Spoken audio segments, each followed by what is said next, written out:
querida aluna. Espero que estejam tudo bem com vocês. Sejam bem-vindos à nossa primeira aula. Tô fazendo uma regravação em função de um problema técnico, mas vamos lá. Nossa aula de número 1. Vou compartilhar minha tela aqui, vocês já devem estar vendo. Deixa eu compartilhar novamente para o desencargo de consciência. Aí, joia. Bom, hoje nós vamos explorar o conteúdo presente, os principais pontos do módulo 1 ao módulo 6. Então, eu selecionei aqui os principais pontos que a gente tá discutindo, tá bem? Essa disciplina, ela tem 15 módulos, tá? Conteúdo um pouco maior. Então, vou estar abordando com vocês os principais pontos do módulo 1 ao módulo 6. Deixa eu colocar para compartilhar.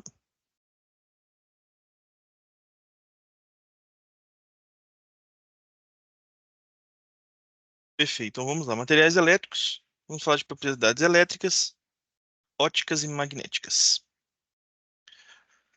Primeiro, uma apresentação inicial do conteúdo que a gente vai discutir, né? Então, a gente vai discutir. Deixa eu colocar umas linhas aqui. Ah, nós vamos discutir então, as propriedades elétricas dos materiais, além de conhecermos suas diferentes respostas à aplicação de campo eletromagnético. As propriedades elétricas dos materiais dependem diretamente de suas características, as quais podem citar configuração eletrônica, microestrutura presente, configuração eletrônica, repetiu, e etc., entre outras.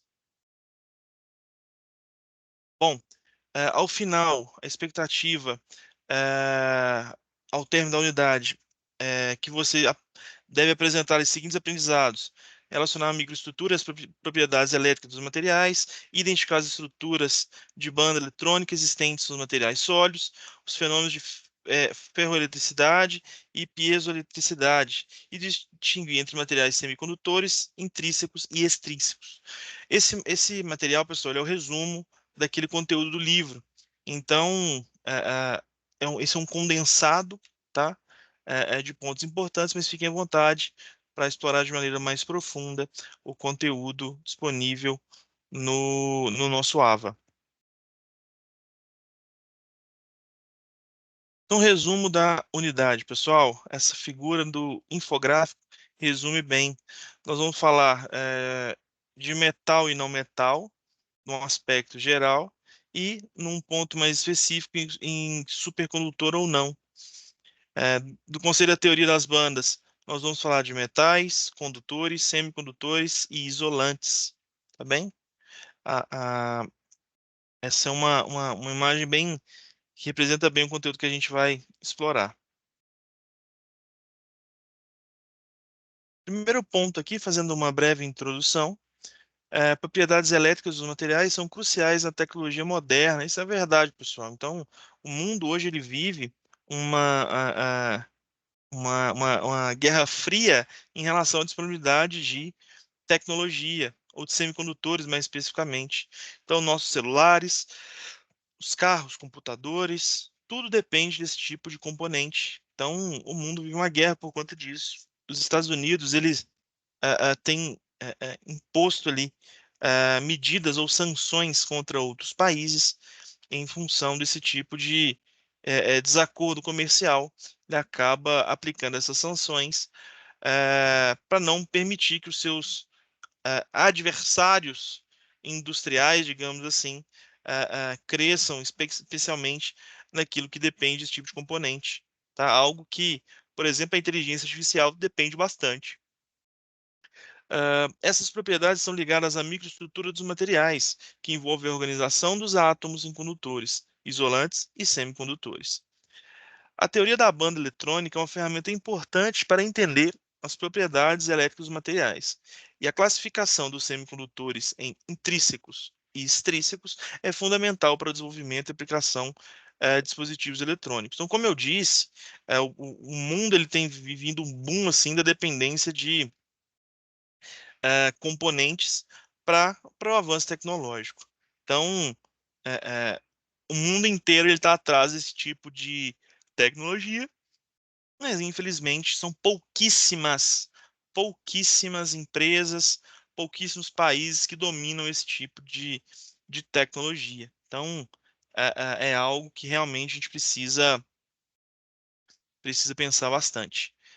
É, e dispositivos eletrônicos como transistores, diodos e circuitos integrados dependem dessa classificação para funcionar.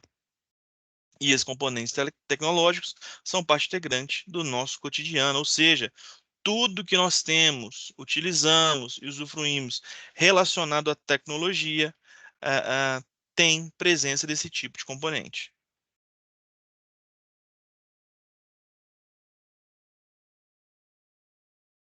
Bom, as principais propriedades elétricas, pessoal.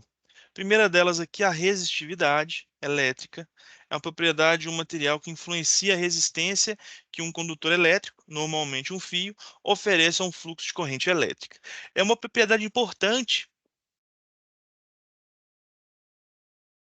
para determinar a eficiência de um material na transmissão de eletricidade.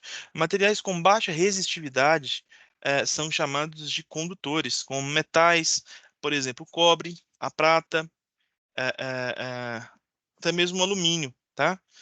Enquanto materiais com alta resistividade são chamados de isolantes, como o plástico e o vidro. Existem também materiais com condutividade intermediária, chamados de semicondutores. E aqui tem uma fórmula, tá? De resistividade elétrica, onde a resistividade elétrica, ah, ela é a resistência elétrica vezes a área da seção transversal do material, dividido pelo comprimento do material, tá? Eh, Essa é a fórmula da resistividade elétrica. Já a condutividade elétrica, nós temos a seguinte fórmula, que 1 dividido pela resistividade elétrica, que a gente já encontrou aqui em cima, vezes, eh,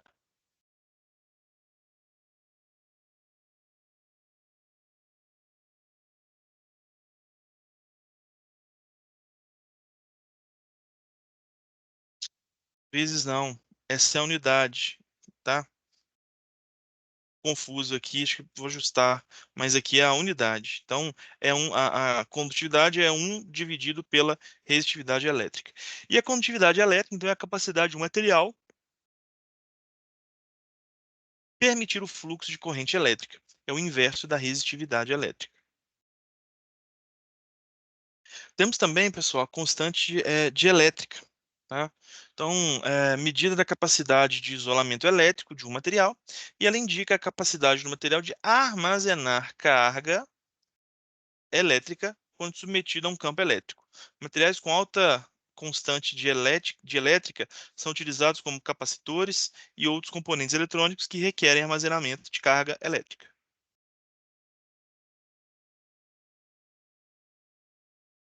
Opa. Nós temos a capacitância. A capacitância é a capacidade de um material armazenar carga elétrica em resposta a uma diferença de potencial aplicada e é uma propriedade importante em capacitores, tá bem? Aqui está a fórmula da capacitância, que a capacitância é igual à carga elétrica armazenada dividido pela tensão elétrica, tá bem? Outra definição do magnetismo. Alguns materiais apresentam propriedades magnéticas, o que significa que podem ser atraídos por um campo magnético ou gerar seu próprio campo magnético. E existem materiais magnéticos permanentes, como o ferro e o neodímio, e materiais magnetizáveis, como o aço, por exemplo. E aqui tem uma tabelinha à direita, que mostra num campo elétrico a atração de um ímã, né? A atração ah, no polo norte aqui do ímã atrai com o sul e o sul atrai com o norte. A repulsão, o norte com o norte e o sul com o sul. Um ele repele ao outro. Nós temos também a indutância, pessoal. É a propriedade de um material ou de um dispositivo de criar uma resistência à variação de corrente elétrica a partir de um campo magnético induzido ao redor do condutor. E aqui tem a fórmula da indutância,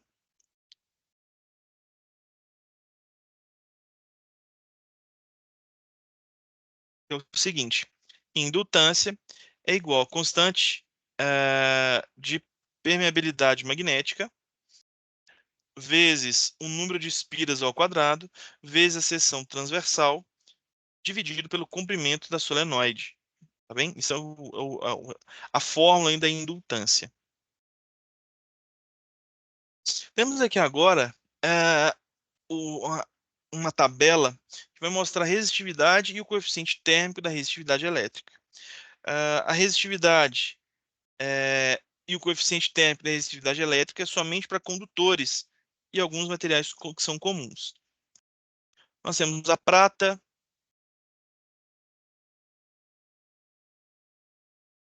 o ouro, cobre, sódio, aço inox, grafite, germânio, silício, polietileno, poliestireno e diamante. Então eu tenho aqui eh, eh, os materiais que são condutores até os materiais que são isolantes. E com o efeito aqui do coeficiente de temperatura. Nós temos aqui um gráfico também interessante que vai mostrar o comportamento da resistência frente à temperatura dos materiais. Então a figura vai mostrar de forma esquemática a variação de resistência de diferentes materiais com a temperatura. Então nós temos aqui, ó, um isolante.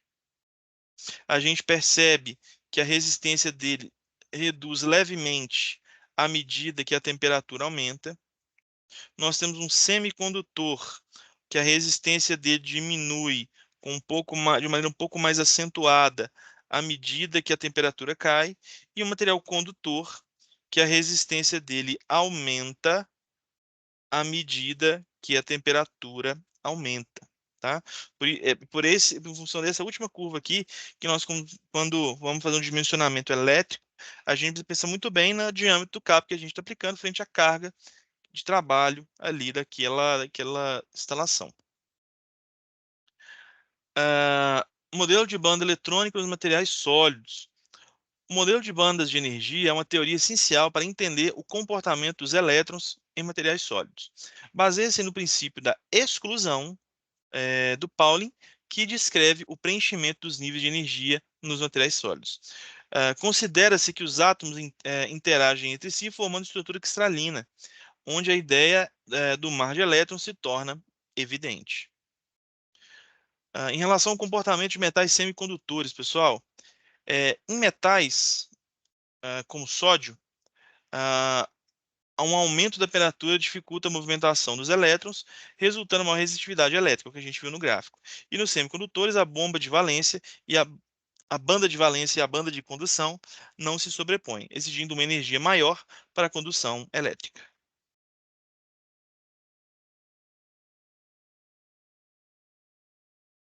Banda proibida e classificação dos materiais.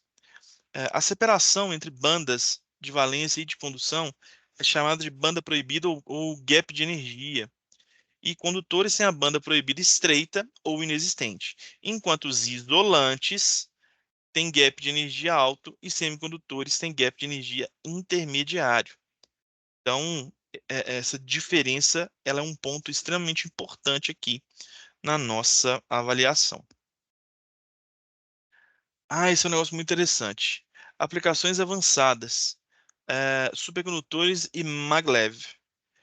Os supercondutores, com condutividade elétrica extremamente alta em temperaturas extremas, são essenciais para tecnologias como o maglev. O maglev utiliza repulsão magnética obtida com supercondutores para permitir o transporte sem contato com o trilho. Então, olha que interessante aqui, pessoal. O maglev é o famoso trem-bala, tá? É, ele trabalha aqui ah, sem contato com ele não tem atrito, tá? Ele é um trem que não tem encostado em nada, não tem rodas. Ele só tem ímãs na parte de baixo, tá? É, partindo desse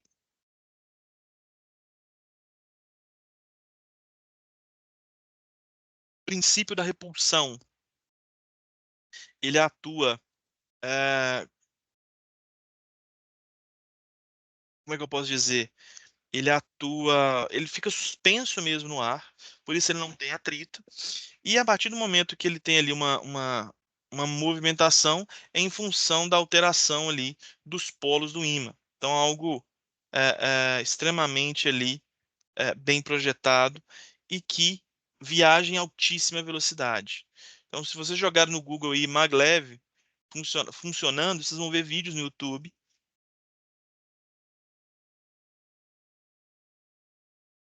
Esses vídeos eles vão deixar mostrar com muita clareza o funcionamento dessa tecnologia e a grande vantagem dela, além de ser segura, não ter ou ter um gasto de combustível limpo, né, que é energia elétrica, ele viaja em altíssima velocidade. Então está presente em países desenvolvidos como Japão, na Europa, enfim, em alguns lugares da Ásia também, e é algo muito, muito, muito interessante, tá? E que aplica com bastante profundidade esses conceitos de eh, eh, magnetismo. Bom, falando de semicondutores intrínsecos, tá? São materiais puros, como silício e germânio, com resistividade considerável. Os elétrons da banda de valência,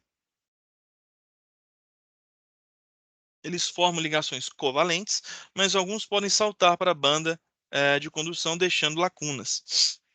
Lacunas com carga positiva efetiva podem se mover através do material contribuindo para a corrente elétrica, e durante a condução elétrica, os elétrons podem preencher lacunas em um processo chamado recombinação.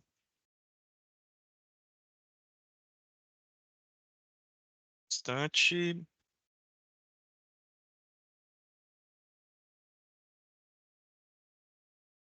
recombinação.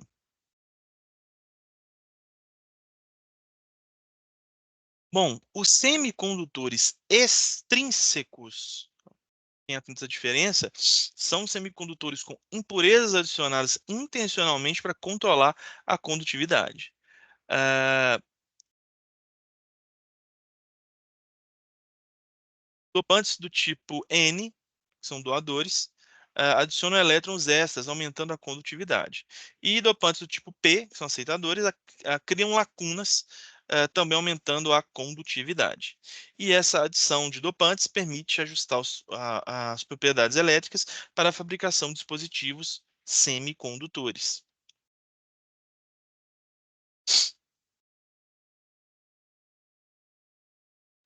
Exemplos aí, pessoal, de aplicação, né, e propriedades elétricas.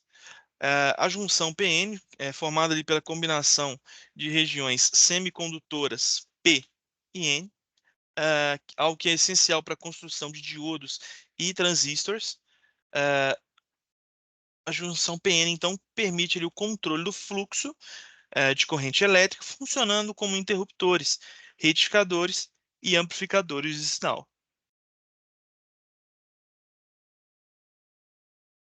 Compreender as propriedades elétricas dos materiais, como a teoria da banda eletrônica, é fundamental para desenvolver dispositivos eletrônicos avançados, tecnológicos em diversas áreas. E esse aí é um exemplo ah, da aplicação eh, de, do sistema de junção PN, tá?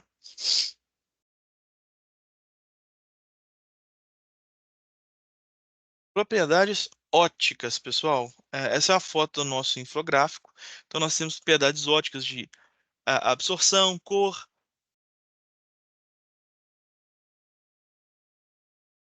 fotocondutividade, interação luz e sólidos, lasers, luminescência, opacidade barra translucidez, polarização eletrônica, radiação eletromagnética, reflexão e refração. Então, principais propriedades ópticas, tá?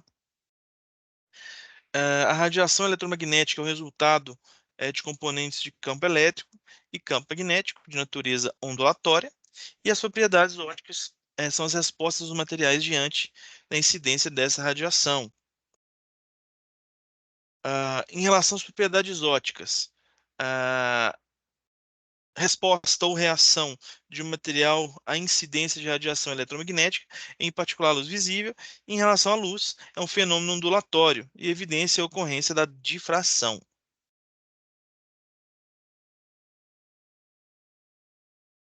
O fóton, ah, incidindo na superfície de um metal, transfere energia para o elétron, que pode escapar do material. E a radiação eletromagnética, da mecânica clássica, são as ondas, né, que formam a radiação eletromagnética, luz e calor, e da mecânica quântica, que são os fótons, ondas de radar, ondas de raio e raio-x. Propriedades ópticas, pessoal, uma contextualização geral. Primeiro, a necessidade de compreender comportamento dos materiais da radiação eletromagnética, especialmente para aplicação como fibras ópticas. Um índice de refração como propriedade fundamental para entender a eficiência dos materiais e o conceito ali, os conceitos, né, de propriedades ópticas. A primeira delas, a radiação eletromagnética. Primeiro ponto é a dualidade onda-partícula da radiação eletromagnética. Outro ponto é a energia quantizada dos fótons, explicada pela constante Planck. O efeito fotoelétrico, né, que é a prova de que a luz também se comporta como uma partícula. A transmissividade, absortividade e refletividade, né? Ah, como é que eu posso chamar? Ah, representadas aí pelas iniciais T, A e R, somam 1, e materiais transparentes, translúcidos, opacos, conforme valores de T, A e R. Outro ponto importante é o espectro eletromagnético e interação com materiais. Ah, a diferenciação de objetos transparentes e translúcidos, então, não é exatamente a mesma coisa. O espectro de eletromagnetismo, o espectro eletromagnético da radiação visível, tá? Então é possível ver ali o comportamento desse espectro e o resumo é a interação da radiação com materiais sólidos e comportamento conforme transmissão da radiação. E a compreensão das propriedades ópticas é crucial para diversas aplicações tecnológicas e científicas, influenciando o comportamento dos materiais diante da radiação eletromagnética.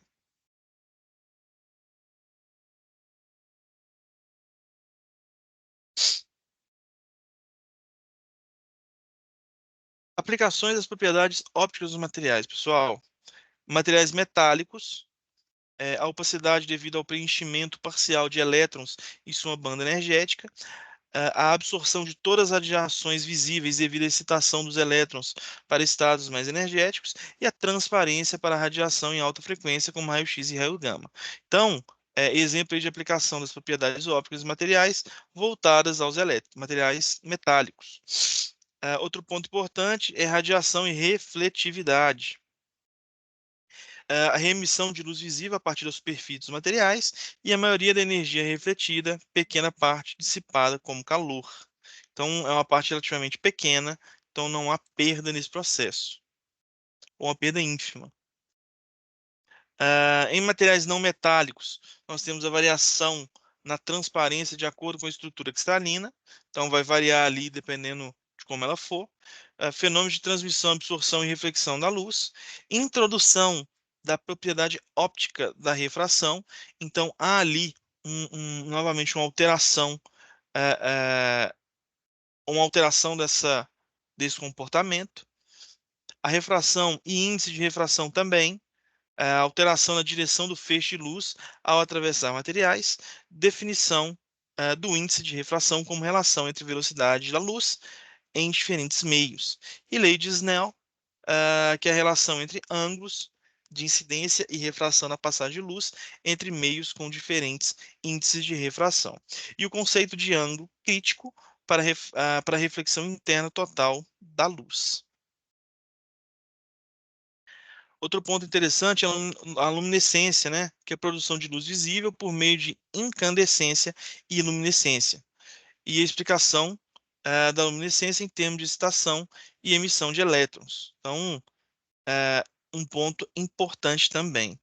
A fotoluminescência e catoluminescência são processos de emissão de luz visível induzidos por excitação de elétrons e aplicação industriais e exemplos de utilização que a gente pode trabalhar utilizando esses dois conceitos.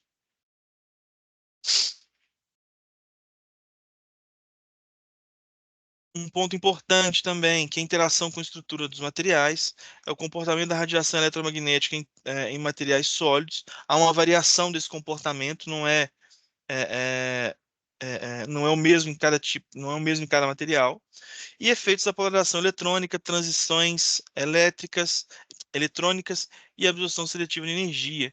Então, cada material também se comporta de uma maneira.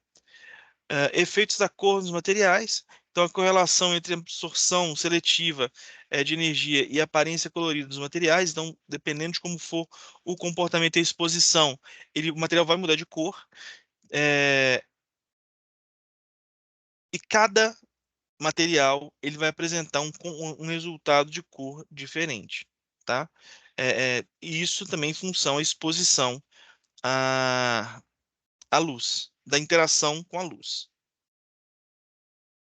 Só um instante, pessoal. Preciso fazer um ajuste, um instante só.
Desculpa, pessoal.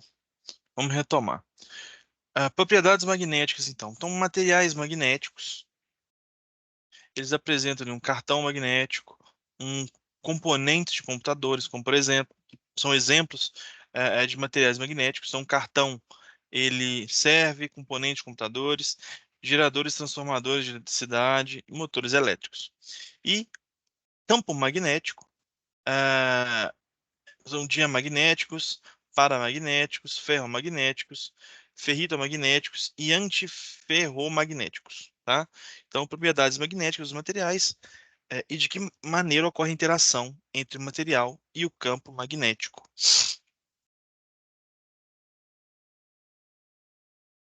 Introdução ao magnetismo. A relevância do magnetismo na engenharia, pessoal. Então, o magnetismo como fenômeno de interesse em diversas tecnologias. A gente viu, por exemplo, o maglev, né, um exemplo. E existem várias aplicações. E aplicações de materiais magnéticos na área como medicina, eletrônica e geração de energia. Ah, Na medicina, nós temos vários exames que são feitos com essa base, exemplo, raio-x, por exemplo. Na eletrônica, os aparelhos de som e geração de energia, os motores dependem diretamente disso. A classificação dos materiais magnéticos, pessoal. Uma seleção baseada em prioridades. Então, materiais selecionados conforme suas prioridades elétricas, magnéticas, ópticas, mecânicas, térmicas e químicas. Eh, o campo magnético, né, que é a definição do campo magnético como região onde uma força magnética é exercida sobre partículas carregadas. E a representação do campo magnético por linhas de um campo. Então, a gente tem ali um comportamento eh, eh, que simula ali um campo visual para a gente poder entender o comportamento dele e o alinhamento dos momentos magnéticos. Nos materiais com propriedades magnéticas, os materiais magnéticos das moléculas se alinham na mesma direção. A figura aqui, ó, ela ilustra de maneira bem interessante é, domínios antes da magnetização. É, e você percebe várias direções aleatórias, que é um material não magnetizado, e um material magnetizado, onde eu tenho ali uma força de magnetização aplicada e domínios após a magnetização alinhados na mesma direção. Então você vê aqui, ó, S, N, S, N, S, N, S, S, aqui, N e N. Tudo muito bem alinhado, claro, seguindo ali o sentido da força que o magnetizou. O fenômeno natural do magnetismo. O magnetismo ele é algo natural no mundo, em alguns materiais tem esse comportamento, tá? Por exemplo, o ímã de ferrite ou neodímio, e a capacidade de alguns materiais de exercer forças magnéticas e criar campos magnéticos, como os dois que eu mencionei. E nós temos ímãs naturais e artificiais. Os ímãs naturais são a magnetita, por exemplo, e os ímãs artificiais são produzidos pelo ser humano, como eletroímãs, tá? Características dos ímãs e seus polos magnéticos, pessoal. Nós, nessa figura ficou claro. Então, o ímã ele tem uma intensidade de força ali proporcional em cada um dos polos, é, e eles se atraem se forem opostos e se repelem se forem idênticos. Magnetização e susceptibilidade magnética. O processo de magnetização de material quando exposto a um campo magnético externo, né? E a medida da resposta magnética do material através da sua suscep- susceptibilidade magnética, tá? E a classificação dos materiais magnéticos são os diamagnéticos, paramagnéticos e ferromagnéticos.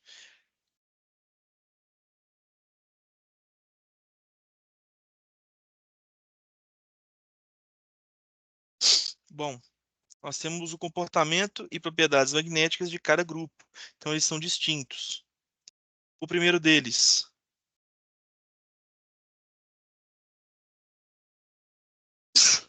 desculpe, são os diamagnéticos.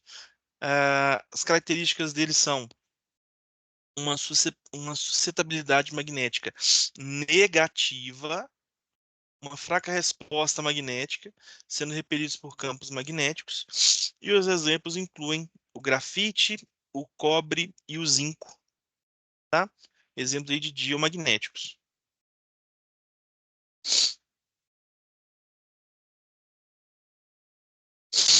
Os paramagnéticos são pequenos valores positivos de sustentabilidade magnética,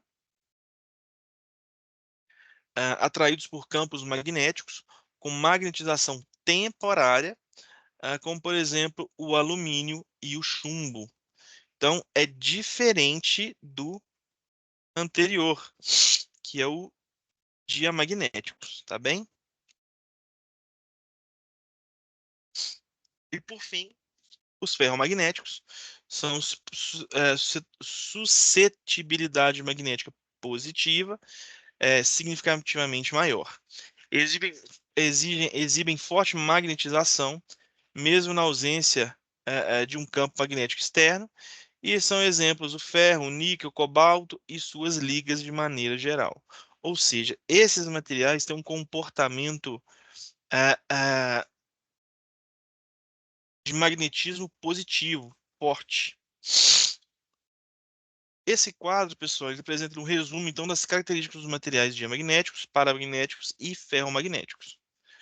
Então, ó, os diamagnéticos, eles têm uma espontaneidade de magnetização não espontânea, uma suscetibilidade magnética negativa, uma resposta magnética fraca e independe da temperatura. Esse comportamento não tem relação nenhuma com temperatura. Os paramagnéticos, eles têm uma espontaneidade de magnetização não espontânea, uma susceptibilidade magnética positiva, uma resposta magnética fraca, uma dependência da temperatura depende, significa que ele varia com a temperatura, igual a gente viu naquele gráfico anteriormente. Nós temos os ferromagnéticos, que tem ali uma espontaneidade da magnetização espontânea, uma susceptibilidade magnética positiva, uma resposta magnética forte e uma dependência da temperatura, ele é dependente. Só um instante, um segundo, pessoal.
Então, vamos retomar.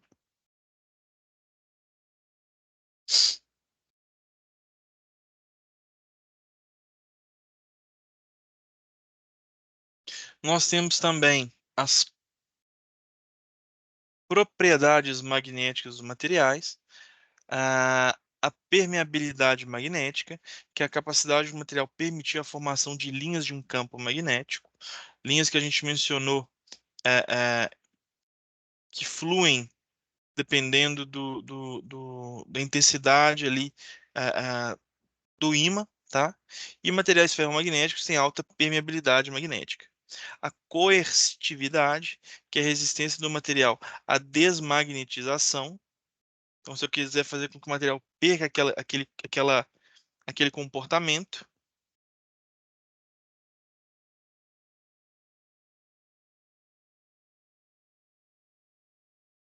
e materiais ferromagnéticos possuem uma alta coercitividade intrínseca, tá? Ah, a esterese magnética, é um fenômeno que a magnetização de um material varia com a intensidade do campo magnético e relacionado à coercitividade e permeabilidade magnética.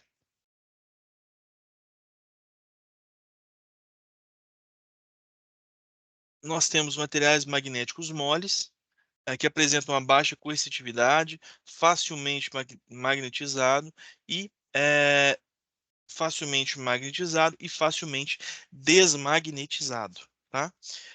Uma magnetização residual baixa ou nula é uma característica também dos materiais magnéticos moles, e exemplos são ligas de ferro-silício, ferro-níquel e ferro-cobalto. Materiais magnéticos duros apresentam ali uma alta coercitividade, dificuldade em magnetizar e desmagnetizar, e a magnetização residual é alta. Exemplos são ligas de neodímio e ferro-boro, e ligas de alumínio, níquel, cobalto.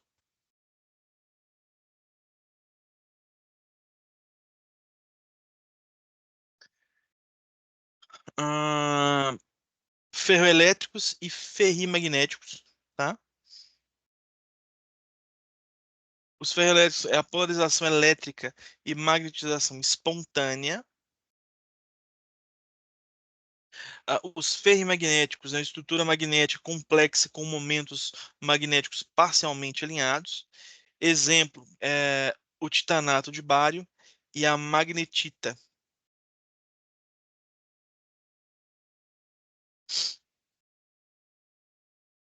Aplicações dos materiais magnéticos, pessoal. É, Ímãs permanentes da indústria, como por exemplo em motores elétricos, geradores, sistemas de separação magnética e levitação magnética. Eles são essenciais na eletrônica para transformadores, indutores, sensores magnéticos e dispositivos de armazenamento magnético. Filmes finos magnéticos em discos rígidos e sensores magnéticos.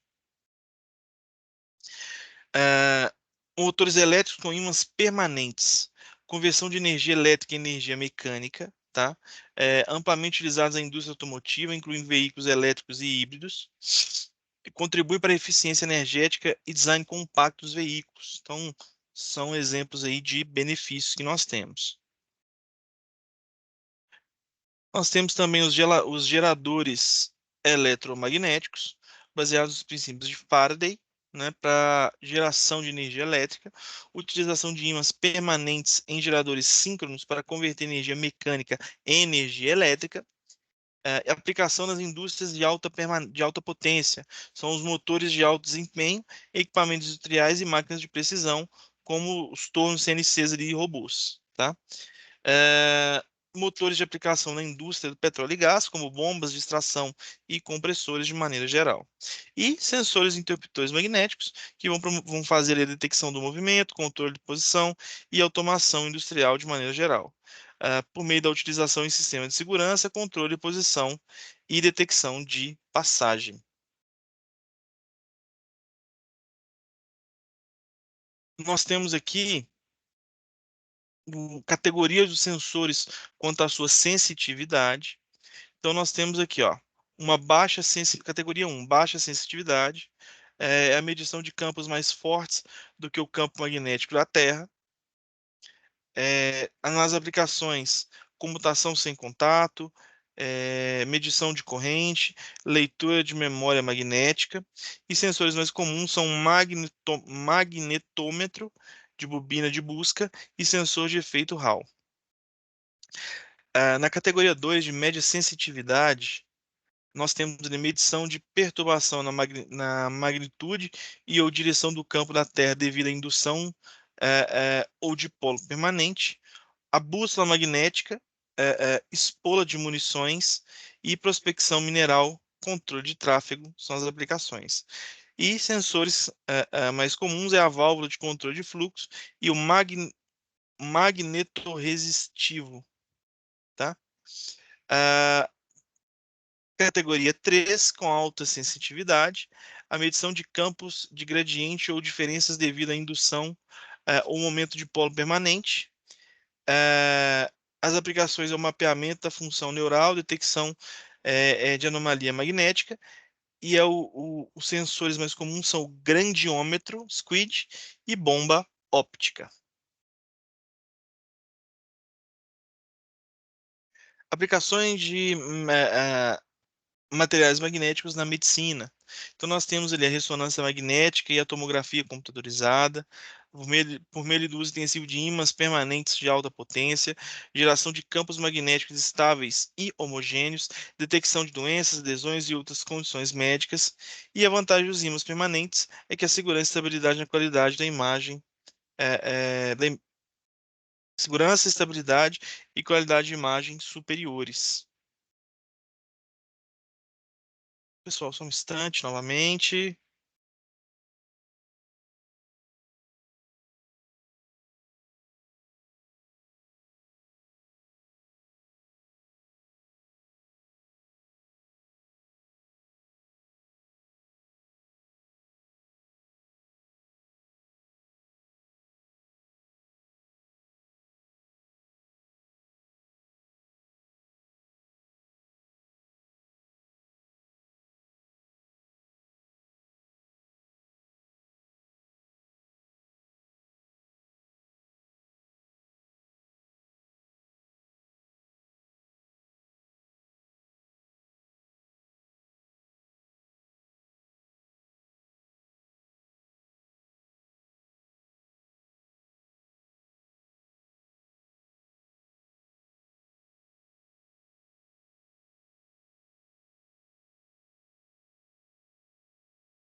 Vamos dar sequência nas aplicações para a gente finalizar.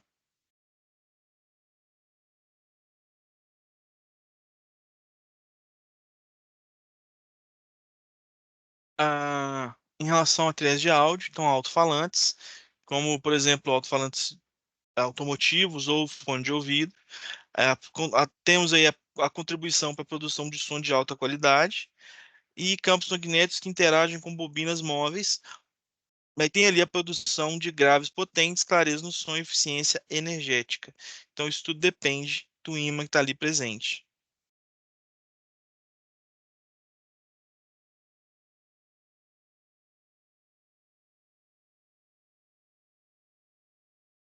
Nós já comentamos os trens de levitação magnética, o maglev, e sistema de transporte vertical. Esse é um exemplo aqui do maglev. Ele tem essa estrutura aqui, ó, que segura e não deixa o trem sair, tá? É acoplado ao trem e ele fica presente ali, com o ímã, fazendo toda esse movimento.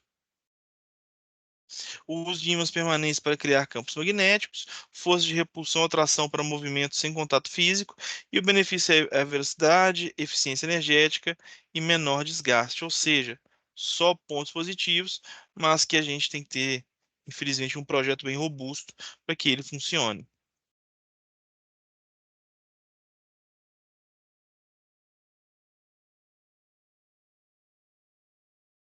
Nós temos aqui, pessoal, aplicações de materiais magnéticos em eletrônica de alta frequência. as ferritas magnéticas em núcleos de indutores e transformadores, eficiente transferência de energia em sistemas de alta frequência e ligas de níquel-zinco e ferro-silício em absorção de ruído eletromagnético. Essas são as aplicações ali de materiais magnéticos em eletrônica de alta frequência. E para finalizar, nós temos também aplicações de materiais magnéticos em eletrônica de baixa frequência. O aço silício laminado em núcleos de transformadores e indutores, condução eficiente do fluxo magnético e melhor eficiência energética, e ligas aí de ferro-níquel e ligas de cobalto em sensores magnéticos, tá? Reparem que aqui era níquel, zinco e ferro-silício, e agora ferro-níquel e ligas de cobalto, ok? E assim, eh, eu vou encerrar com vocês. Desejo aí bons estudos. Na próxima aula, a gente vai ver um conteúdo sobre sensores, mais especificamente de nível. E desejo a todos aí bons estudos e sigo à disposição, tá bem? Muito obrigado por assistir essa aula. E qualquer coisa, eu estou à disposição por meio da plataforma AVA para tirar dúvidas, tá bem? Bons estudos para vocês e até a próxima. Valeu!